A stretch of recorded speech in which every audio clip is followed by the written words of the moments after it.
In the heart of the Scorched Canyon, where the sun baked the red clay into a mosaic of cracks, lived Sly, a young western diamondback rattlesnake. His world was one of simple rhythms: bask for warmth, hunt for prey, and hide from the hawks that circled high above.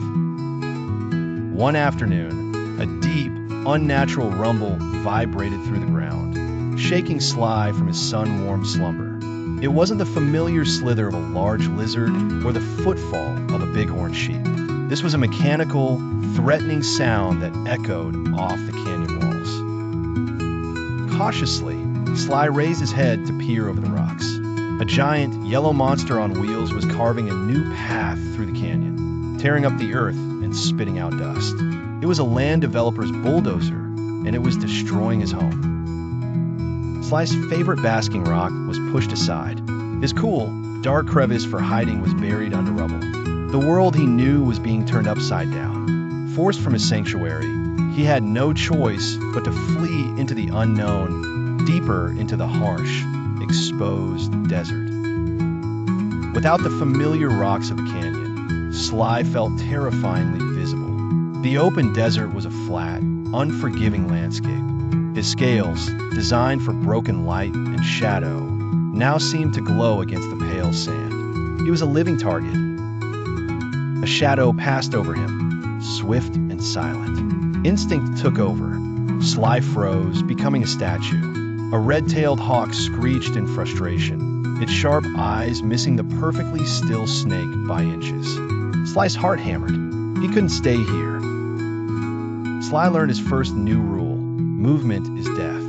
He began to move only in the brief moments when clouds passed over the sun, dimming the world and providing fleeting cover.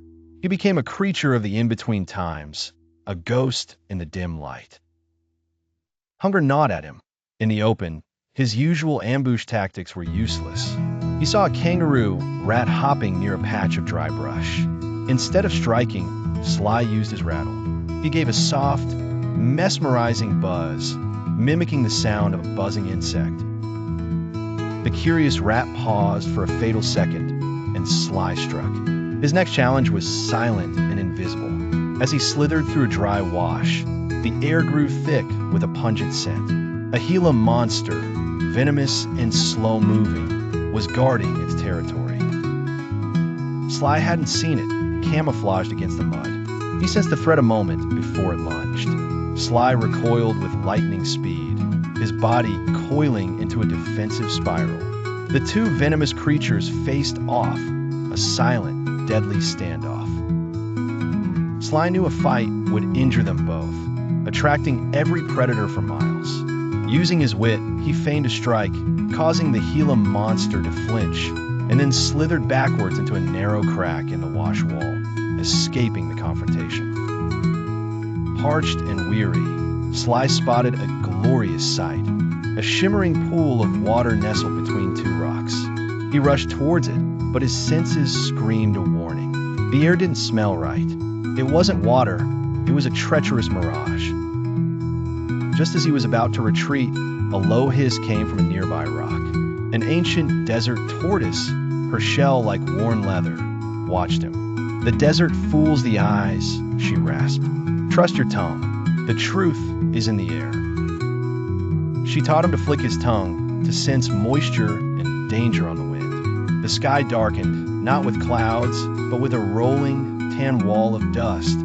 A hubbub, a desert sandstorm. While other creatures hid, Sly saw his chance. The world became a blur of stinging sand and howling wind. Perfect cover for a snake to travel unseen. He pushed onward, using the storm as his cloak. When the storm passed, Sly found himself at the edge of a new landscape, the black lava fields. It was a vast expanse of sharp, dark volcanic rock, full of deep fissures and secret tunnels. It was a world made of shadows. Here, Sly was no longer a target.